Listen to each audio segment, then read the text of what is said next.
আজকে অজানা একটি মাছ রান্না করব। আমি নিজেও জানি না মাছটার নাম কি। তো রান্না করার পর বুঝেছি রান্নাটা দেখতে যেমন সুন্দর, খেতেও কিন্তু। আসসালামু আলাইকুম, কেমন আছেন সবাই? কাছের এবং দূরের সব শুভাকাঙ্ক্ষীকে জানাই অসংখ্য ধন্যবাদ আমার চ্যানেলের পাশে থাকার জন্য। আর আমার চ্যানেলে যারা নতুন আছেন অবশ্যই সাবস্ক্রাইব করে পাশে থাকবেন, ফুল ভিডিও ওয়াচ করার অনুরোধ রইল। তো রেসিপিতে চলে যাওয়া যাক। রেসিপি বলতে আমি নিজেও জানি না আমি কি মাছ রান্না করছি, দুষ্টুমি করছি। মাছটা অবশ্য আমার শাশুড়ি চিনে, আমি অবশ্য অত বেশি চিনি না মাছটা।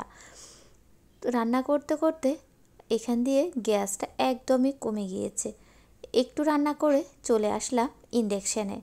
চারিদিকে যে একটা অবস্থা গ্যাসের, বলার বাইরে। শীত যেমন পড়তেছে, আগুনের অবস্থাও তেমন খারাপ হচ্ছে। আর কিছু রান্না করি রাইস কুকারে, কিছু রান্না করি ইন্ডাকশানে। এরকম রান্না করলে কি হয় বলেন? চুলার রান্না তো আলাদা একটা ব্যাপার থাকে। তো তাড়াহুড়া করে রান্না করছি, যেহেতু গত 1 বছর হয়ে গিয়েছে বাবার বাড়িতে যাওয়া হয় না। মেয়ের আজকে পরীক্ষা শেষ। তো 1 বছর পর পর আমার বাবার বাড়িতে যাওয়া পড়ে। তো সব কিছু গোছানো, রান্না বান্না, আজকে একটু হিবিজিবির মধ্যে আছি।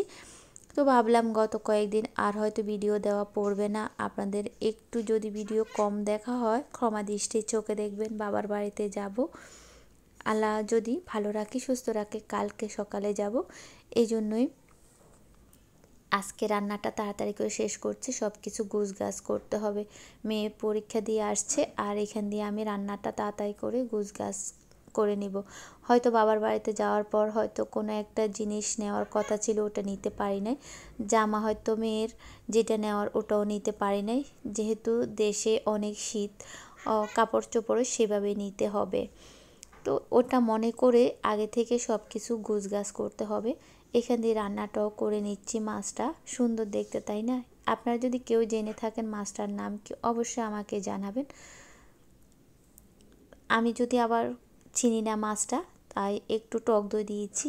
যদি কোনো গন্ধ থাকে গন্ধটা দূর হয়ে যাবে টক দইয়ের কারণে। মাছটা আসলে কিন্তু ভালো হয়েছে রান্নাটা।